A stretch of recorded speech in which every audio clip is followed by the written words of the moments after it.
Você já aprendeu muita coisa sobre corte. Corte total, corte parcial, corte composto, meio corte.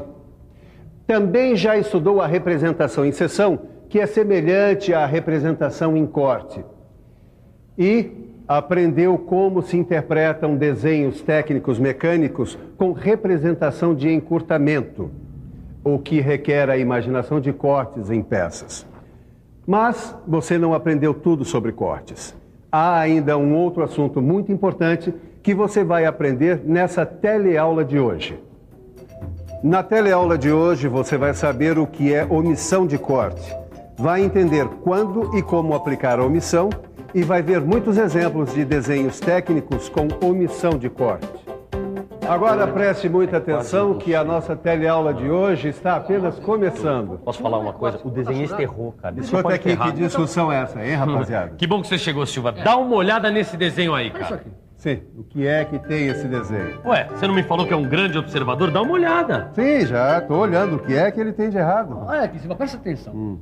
Esse triângulo aqui da figura não está churado e faz parte do corte. Devia estar churado, concorda? Certo. Acho que o desenhista esqueceu. Não, o desenhista não esqueceu de nada. Foi um esquecimento meu. Aliás, foi uma omissão minha. Peraí, omissão? Você? Por quê? É que eu deixei de falar a vocês sobre a omissão de corte. Omissão de corte?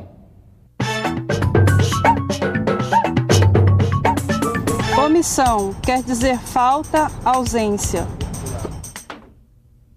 Isso quer dizer que nas representações com omissão de corte, as achuras são parcialmente omitidas. Como é isso? É justamente o que nós vamos explicar. Angela, não é melhor começar do começo? Ah, é verdade. Do começo, bem do comecinho, assim fica tudo bem claro. Agora, você sabe qual é o meu lema, né, Miguel? Sei. Mostrar em vez de contar. Então, dá só uma olhada aqui. Observe bem esse desenho. O que você nota? O desenho está totalmente achurado, não é? E o que isso quer dizer? É que o corte atingiu totalmente as partes maciças da peça. Agora me diz uma coisa. Veja bem esses dois modelos aqui, viu? Prestou bastante atenção nos dois? Então responda. Qual dessas duas peças corresponde à vista em corte anterior, a primeira que apareceu na tela? É difícil, não é? Fica complicado dizer à primeira vista qual das peças atingidas pelo corte está representada na vista achurada, pois as áreas atingidas pelo corte são semelhantes. É aí que entra o nosso assunto de hoje, omissão de corte. Para você entender muito bem por que certos elementos devem ser representados com omissão de corte. Repare nessas duas escoras aqui. Uma delas é totalmente sólida, maciça. Enquanto a outra tem uma estrutura mais leve, tem essa nervura, quer dizer, menos quantidade de partes maciças. Agora vamos fazer um corte no sentido longitudinal, nas duas peças. Vamos ver o que acontece.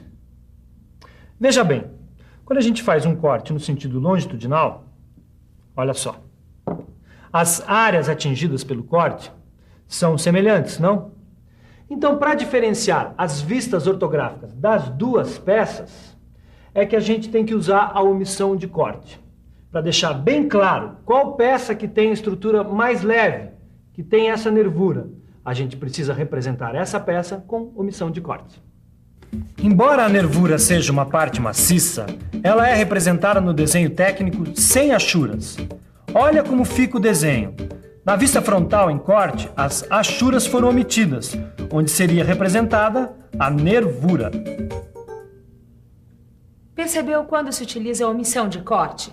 Olha só, na vista frontal dessa escora maciça, não se utilizou a omissão de corte. Aqui está a vista ortográfica completamente achurada. Mas, para representar a escora com a nervura, foi utilizada a omissão de corte. Olha só. Representando a nervura com omissão de corte, não se fica com a impressão de que a peça com nervura é tão maciça quanto a outra. Bom, afinal de contas, não é tão difícil assim entender quando a gente precisa da omissão de corte. Eu também entendi que a omissão de corte serve para diferenciar uma peça maciça de uma outra que tenha, por exemplo, uma nervura. Mas será que toda peça com nervura é representada pela omissão de corte? E, na verdade, quais os tipos de peça que são representados pela omissão de corte? Boa pergunta, Tito. Na verdade, apenas alguns elementos podem ser representados em omissão de corte quando secionados longitudinalmente. Bom, quer dizer que tem uma lista de elementos que são representados pela omissão de corte? Ah, sim. Como sempre, esses elementos são indicados pela ABNT. Espera aí que eu vou mostrar aqui para vocês alguns desses elementos. Como vocês já sabem, as nervuras são elementos que devem ser representados com omissão de corte. Também as orelhas são elementos que devem ser representados desse modo.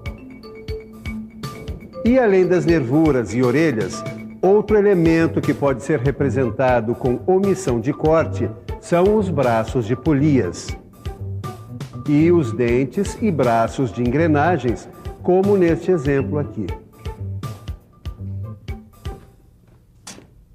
Ananias, tudo bem? Oi, Marcos, tudo bem? Vai. E aí, como é que ficou aquele modelo que eu fiz pra você, hein? Ficou perfeito. É por isso que eu vim encomendar um outro modelo pra você. Claro, vamos olhar o desenho. Olha aqui. Eu acho que esse desenho ficou meio esquisito. Olha, você não acha que faltou achurar essa parte triangular aqui, ó? Não, que está representado com omissão de corte. Sabe, quando uma peça apresenta uma nervura como essa aqui, ela é representada dessa maneira mesmo. Ah, é? Não sabia disso, não. E você? Agora entendeu direitinho como é um desenho técnico com omissão de corte? O corte foi imaginado vendo-se a peça de frente. A vista onde o corte aparece representado é a vista frontal. A nervura foi atingida pelo corte no sentido longitudinal. Repare que na vista frontal, a nervura está representada com omissão de corte. Abaixo da vista frontal vem o nome do corte, corte AA. O local por onde passa o plano de corte vem indicado na vista superior pela linha traço e ponto estreita, com traços largos nas extremidades. As setas apontam a direção em que foi imaginado o corte. As letras ao lado das setas identificam o corte. A vista lateral aparece representada normalmente, da maneira como é vista pelo observador. Mas lembre-se de uma coisa: a nervura só é representada com omissão de corte quando é atingida pelo corte longitudinalmente. Agora, Ângela, não seria interessante dar outros exemplos de cortes longitudinais? Ah, boa ideia. Eu tenho aqui no computador um ótimo exemplo. Dá só uma olhada. Observe esta peça em perspectiva. Repare bem nas nervuras. Vamos imaginar que a peça foi atingida por um plano de corte longitudinal vertical para poder analisar as nervuras. Olha só, numa representação normal de corte, toda a área maciça atingida pelo corte deveria ser achurada, como mostra esse desenho, você está vendo? Só que esta representação dá uma ideia falsa da estrutura da peça, você não acha? Então é necessário imaginar a omissão de corte na nervura longitudinal. Você não acha que assim a gente tem uma ideia mais clara da estrutura? E olha agora as vistas ortográficas. A vista representada em corte é a vista frontal. E nela, a nervura atingida longitudinalmente pelo corte é representada com omissão de corte. A nervura transversal é representada achurada. E agora imagine a mesma peça cortada ao meio por um plano de corte transversal. Nesse caso, a vista atingida pelo corte é a lateral. A nervura longitudinal deve ser representada achurada, porque foi atingida transversalmente pelo corte. E a nervura transversal deve ser representada com omissão de corte. Repare nas vistas ortográficas da peça cortada pelo plano transversal. Olha a vista lateral representada com omissão de corte. E por fim, imagine outra possibilidade. A mesma peça cortada por um plano de corte longitudinal horizontal. Tanto a nervura longitudinal como a nervura transversal foram atingidas pelo corte no sentido transversal. Nesse caso, não há necessidade de representar as nervuras com omissão de corte. No desenho técnico, as duas nervuras devem ser achuradas, como nesta vista superior. Bom, essa história de omissões de corte em nervuras Tudo bem, eu já entendi. Agora, e nos outros elementos? Por acaso você tem alguma coisa para mostrar pra gente aí, Silva? Ah, tenho sim. Beleza, hein? Mas eu sabia. Aqui. Deem uma olhada nessas polias. Agora, reparem bem que as estruturas das polias são diferentes. Essa aqui possui braços. Tudo bem. Agora, essas aqui são as duas polias seccionadas. Numa representação normal, as duas polias ficariam semelhantes. Querem ver? Olha aqui. Nossa. E parece a mesma peça, sem tirar nem pôr. Por isso, os braços da polia são representados com omissão de corte no desenho técnico. Olha aqui. Poxa, é o mesmo processo das nervuras. Agora dá para ter uma noção mais real da estrutura da peça. Exato. Essa é a função da omissão de corte. Dar uma ideia mais real, a mais aproximada possível da estrutura da peça e tornar o desenho técnico mais preciso. E isso serve também para outros elementos como dentes e braços das engrenagens e as orelhas. Hoje eu aprendi bastante coisa. Bom, por isso mesmo, eu acho que está na hora de uma revisãozinha. Você não acha? E atenção, se liga aí que é hora da revisão. Na teleaula de hoje, você aprendeu o que é omissão de corte e como ela possibilita dar uma ideia mais precisa de peças que possuem elementos como nervuras, orelhas, braços e dentes. Viu também que no desenho técnico, as achuras são omitidas quando aqueles elementos são atingidos longitudinalmente pelo corte, embora correspondam a uma parte maciça da peça.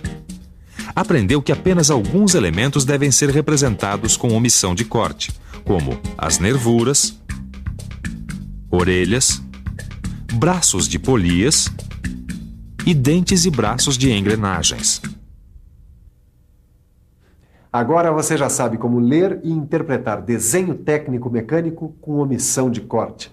Mas para que esse conhecimento se transforme em prática, é necessário treinar bastante. Como? Resolvendo os exercícios que acompanham o seu livro. Bons estudos e até a próxima!